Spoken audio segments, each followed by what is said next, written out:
Does this make me an internet star?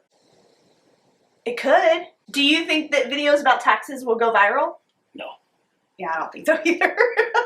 Hi, I'm Rachel Lynn. Today we are talking about taxes. So I brought in a tax professional, my dad. Hello out there. Hello. In YouTube land. I'm working on paying off my student loan debt, and I'm here to give you tips, tricks, inspiration, and motivation along your debt-free journey. Go ahead and click that red subscribe button down below so that we can inspire and motivate each other together. He has done my taxes every year since had taxes to do, I guess. First of all, how long have you been doing taxes? I have been doing taxes since about 1982. Lots of things have changed in those 38 years, tax-wise. Do you have any credentials to be a tax person? I studied taxes when I was in college, so yes, and we have to take CPEs, continuing education.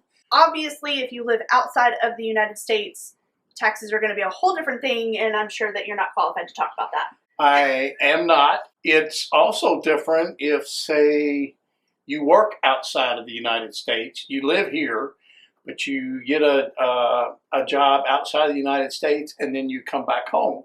Those taxes are going to be different as well. Each state has their own version of their income tax. Some states don't have income tax, like Florida does not have income tax. Let's kind of qualify this a little bit because most of these answers I'm answering on a federal level. Okay.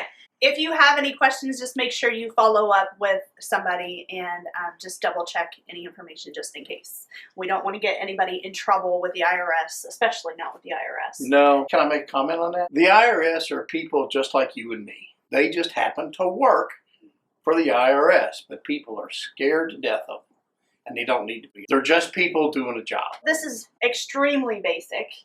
Why do we pay taxes? Back in the early 1900s, there needed to be a way to fund our national government, to pay for our defense and to pay for various programs and so forth that they wanted. And the only way that that could be done was to levy a tax on the American working people. What do our tax dollars do now? Same thing, basically. Pays for our defense. It pays for health care for some people. We have Social Security. Their budget is tremendous. Who has to pay taxes? Technically speaking, anybody that earns any income. Now, most people that work for a living, work for a company, the company withholds the taxes for you so that you don't have to worry about it. The reason that we file our tax returns at the end of the year is to reconcile what they've withheld and what we actually owe. When do you have to file your taxes? Taxes are due, generally speaking, on the 15th of April of every year. If that falls on like a Saturday or a Sunday, then you get the following Monday or Tuesday to file them. But generally speaking, it's April the 15th. You can file for an extension. You can get an automatic 6-month extension, which would take it to October the 15th, and then that's when your final return would need to be due. If you wait any longer than that, then there's a good possibility that you'll have penalties. If you do file an extension, you do have to estimate what you might owe, or what your tax liability would be. If you're going to estimate your taxes, why don't you just go ahead and do it? Because you may not have all the information available to you by April the 15th. Most companies are required by law to have your W-2 mailed out by January 31st. If you're working for yourself, there's other forms that may not come to you at that time. They have a later date, so you may not have all the information available to you. When should you file your taxes? Well, that's a pretty good question, actually. If the federal government has withheld too much money, I'd file them as soon as I can so I can get my money back. If you owe, then you may want to wait till the last day of April the 15th. Now, if you owe, by filing an extension to October 15th, doesn't really give you extra 6 months to pay. You still have to pay it by April the 15th. So you should probably get your taxes done as soon as possible, but not necessarily file them with the government until you're ready. Correct. How much do you have to pay for taxes? Well, a lot of that depends upon how much money you make. Some people pay as little as 15%. Some people don't pay at all. There are some people that some of us in the business, we call them in a negative tax bracket because they actually get money back because their income is so small and they have kids or something like that, they qualify for earned income credit. So what you were talking about is different tax brackets, right? Yes, you could be in a negative tax bracket, like I said. You could be in a 15% bracket, 25% bracket. It really just depends upon your total income. How do you know which tax bracket you're in? You would take your total income that you make, and then you can look up in the tax tables and to see what bracket that you fall under. Can you just look that up on Google, like tax bracket? Yeah, you can go to irs.gov Okay. and find most of that out. That's my friend, irs.gov. Do you have to claim all of the money that you earned on your taxes? Yes, you should. By law, you should. I'm going to leave it at that. What if you were paid under the table? Say I did a babysitting job and made $50. Do I need to claim that? Technically speaking, yes. Okay. We'll leave it at that. We'll leave it at that. Talk to your own tax professional for advice on that. Can you or should you do your taxes yourself? Well, there are a lot of free services now. If you have a relatively simple tax return, and by that I mean maybe you have one W-2, maybe two W-2s because you work 2 jobs during the year, and that's pretty much all you have, maybe no dependents, you're single. You can do it yourself. There are places online. They say that they're free, and there may be some that are free, but a lot of them charge. You can do your taxes for free, but they charge for you to actually e-file them. Okay, so watch out for that. Yeah, watch out for that. Give you an example. My brother did his online, and it was all free until he hit the submit button, and he got charged about $110 for filing fees. You could have done his taxes. I could have done it and a you lot. wouldn't have charged him. Yes. Because I don't think so. He doesn't charge me. I don't charge. I generally don't charge my family members. Yeah. So watch that if you're Watch out. looking for online. How much do you pay for taxes? It really depends upon your tax preparer. The big 3 sometimes can charge a lot of money for not a whole lot of work. What do you mean the big 3? The 3 biggest tax return There's lots places. of commercials out there with these tax places. Yes. Yeah. And they do charge a lot of money. I worked for one of them for 1 year, and I even thought about getting one of their franchises.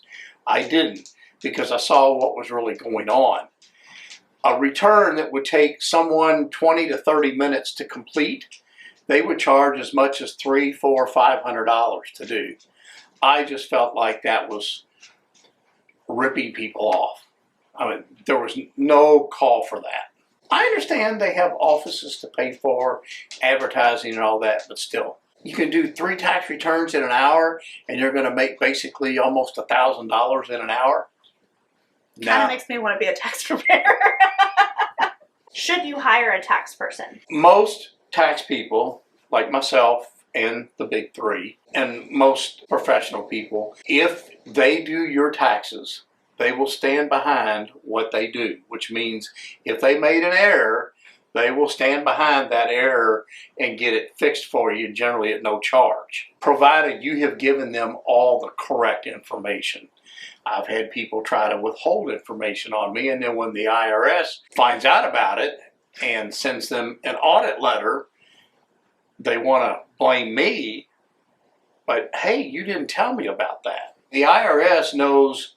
They get a copy of all your W-2s, all your 1099s, and all the money that you've made. It's really difficult to hide. Why doesn't the IRS people just figure out your taxes and then tell us ourselves? Why do we have to do it? I've actually saw a comedy skit on that, but the IRS, they know how much you owe in taxes, but they want you to figure it out. And Why? it makes you, I don't know. I don't know the answer to that. You know, I'm kind of glad that we have to figure it out because then we can double check each other's work. Yes, and I do have some people, they don't want any of their money going to the armed services. Well, they can file their return and they can send a letter saying, here's my money, but I don't want any of it to pay for the armed services. Whether that works or not, I don't know. But there are people that do that. Well, if there's something that you are extremely against, it's at least worth the pen to paper. Yeah. But you shouldn't not pay your taxes because there's something that you don't agree with the government doing. They will eventually... You should still pay your taxes. Yes, they will eventually come after you. Yeah. And by come after you, I mean they send you a nice little form letter that says, we haven't received your taxes yet. If we don't receive a response, and usually it's about 60 days, we will file your taxes for you. You remember earlier I said they already have all the information on how much money has been given to you. They will file a return for you, but what you don't get advantage of, they don't give you any of the credits that you're supposed to get. And if there's something that you disagree with the government doing and the way that they spend money on, that's where your vote and being more active in the political field comes in handy. It's not paying your taxes. That's not making the correct stand. It's not really an option. Should you itemize, and what does that even mean? Prior to 2018, most people could, if you have like a house interest and you pay taxes on your cars and things like that, most people benefited from itemization. They could itemize those expenses and it reduced their income, so therefore they didn't owe as much money. But in 2018, President Trump signed into law that the itemized portion is now for single person is I think it's $12,000, and for married it's $24,000. I'm going off the top of my head. I may be off by a few bucks, but so it's pretty hard to come up with that many expenses in order to itemize. And what that's done is it's made filing taxes much, much easier, which is another reason why you shouldn't pay $300, $400, $500 to do your taxes. How do your taxes differ if you own your own business? If you work for someone, they withhold your federal withholding all year long. They're depositing the taxes for you. If you own your own business, you are going to be responsible for filing and paying your own taxes.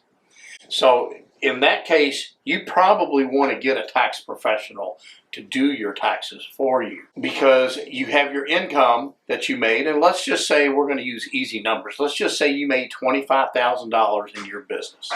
I know it's not a lot, but we're going to use easy numbers. More than I made last year. $25,000 in your business. Now, in that, you're going to have gas and lights. You may be paying rent.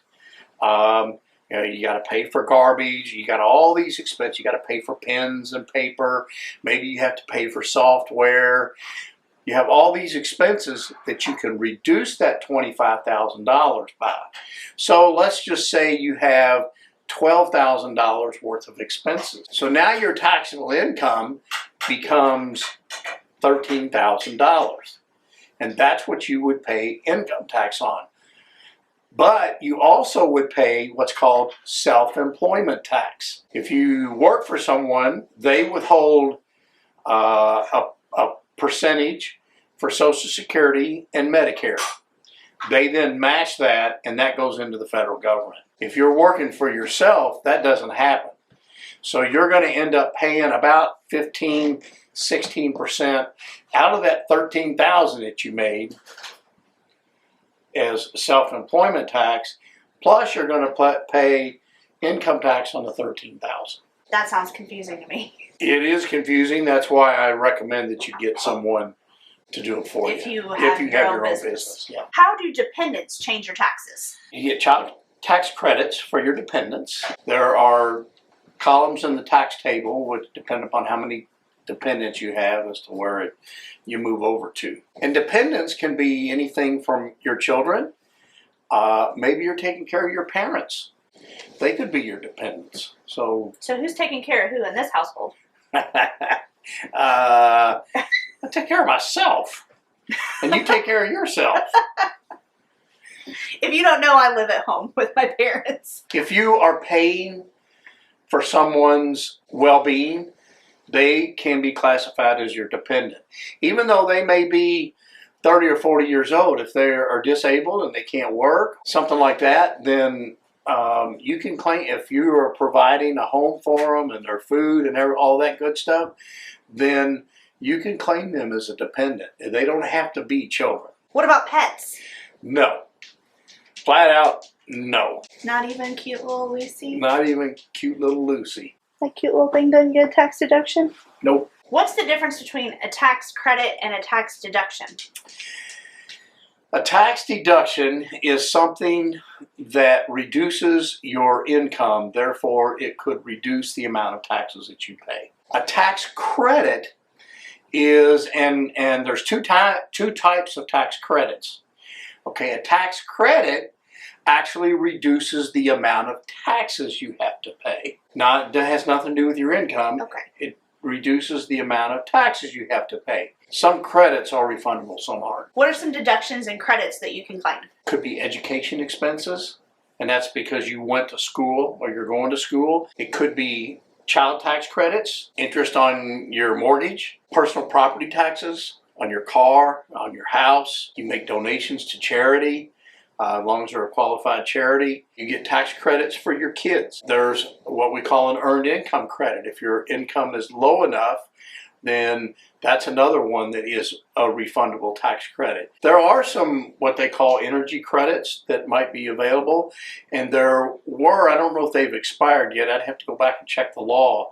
There were some energy credits on the federal level as well. That's something that you should probably talk to your tax professional in your state, because different states have different... State levels, they're all different, and they all have their individual rules. Check out a tax professional in your state for specific state rules.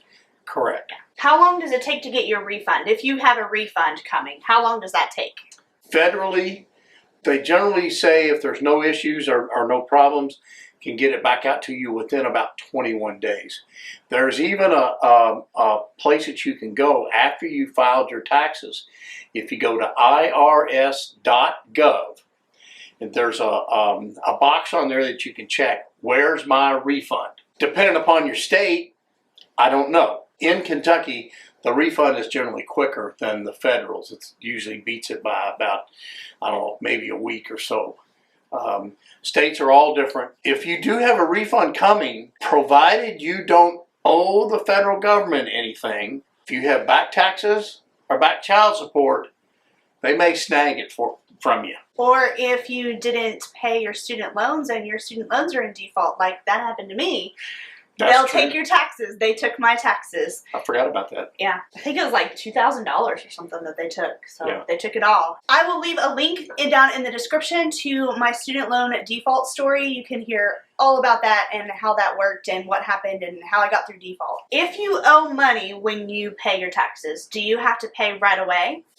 You should. However, if something really went wrong and you owe a large amount of money that you don't have, you can go ahead and file your taxes, and you will get a letter eventually from the IRS, usually 6 to 8 weeks down the road. It says, hey, we didn't get your money. You can then request a payment plan. As long as it's reasonable, they pretty well, and you stick to that payment plan, they will agree to it. Do they charge you interest? Oh yeah. Oh, well, absolutely. It's a loan. So yeah, they do charge interest, and I think they charge about 9.5% or something like that. 9.25%, 9.5%. That seems like a lot. It is, but it's a lot cheaper than taking a cash balance off your credit card. It's going to charge you 18 to 25%. That's very true. Don't use your credit card to pay your taxes. What if you owe a large amount? Like say my business took off and I owe $50,000 in taxes. Then you did not do very good tax planning. Do you get in trouble for that? Yes, you can. As a general rule, the IRS expects you to pay or have deposited into their account throughout the year either 100% of last year's tax liability. When it's all said and done, you owe $2,500 in taxes last year, so you would have had to have paid $2,500 this year, or 90% of this year's. If you didn't pay that, then you're going to get penalties and interest. But then you have a year to pay that $50,000. Well, Is yes, that right? yes. Okay. Have you ever seen anything like that? Like, maybe not 50, but have you ever seen anybody owe a lot of money? I have. I had some clients that had their own business, and one year they might be making $30,000 or $40,000 a year taxable income, and then they had a really, really great year at it. Their income went up to $125,000 or $130,000, and they just didn't deposit enough money. If you have your own business, you really should be paying 4 times a year. You should be depositing money into the federal government, because you're not having any money withheld out of your checks. What should you do if you get a big refund back? Well, there's 2 schools of thought on this, okay? Number 1, if you're not disciplined in your money, in other words, you can't save money because you get a $10 bill and you have to spend a $10 bill, then I wouldn't do anything. If you are a disciplined person, that money belongs to you, the taxpayer, not the federal government. They just withheld too much money out of your checks. And what you can do to fix that is you go to your HR department and ask for a W-4. There's a form on there that you can fill out to figure out how much you need less for them to take out of your check so that you don't get the big refund. So say you got $5,000 refund. I want to maybe only get a $200 refund next year, so I can get $4,800 during the year. That's $400 a month. You can use to pay off debt, you can save it, or maybe you can spend it on something you want to spend it on. But to make that happen, you would go on that form, that W-4 form, and there's a place on there to say, I want $400 a month less taken out of my check. And you give that to the HR department, and they should adjust what they're taking out. You're not going to get a big refund, but you shouldn't owe any either. Were there any big tax changes from last year to this year? Not so much from 18 to 19, and I haven't seen anything from 19 or 20 and haven't heard of anything coming down the pike. But there was some changes between 17 and 18. The standard deduction changed from $6,000 to $12,000 for a single, and $12,000 to $24,000 for a married couple. There may have been some changes in capital gains tax and stuff like that, but that's getting a lot more advanced, and I think that what we want to get into in this here. Yeah, we're just covering the basics. What other tips or advice do you have? If your taxes aren't complicated, think about doing them yourself. There's lots of tax software out there you can check online. If they are a little bit complicated, it's well worth the money that you pay someone. Just be careful and don't overpay. You should be looking at your tax situation all year long, not in January or February. There may be some things that you can do during the year, especially in October, November, and December, that can help you on your taxes. And that would be one advantage to having a tax prepared. If you have other questions, then you can leave them down in the comments below. And if you're willing to be on again, we can answer more. If there's a lot of questions, we can come back and answer more questions. I'd be glad to do that. And you'll get my bill in the mail. Why are you going to pay postage when we live in the same house? Oh, all right. Your bill will be on your desk. Well, thank you so much for coming on today. It was my pleasure. Yeah. It was fun. If I get audited because of video? this, you're in trouble. Click down here to see the last year's video and what my taxes were like last year. And I will see you on the next one. Bye. Bye.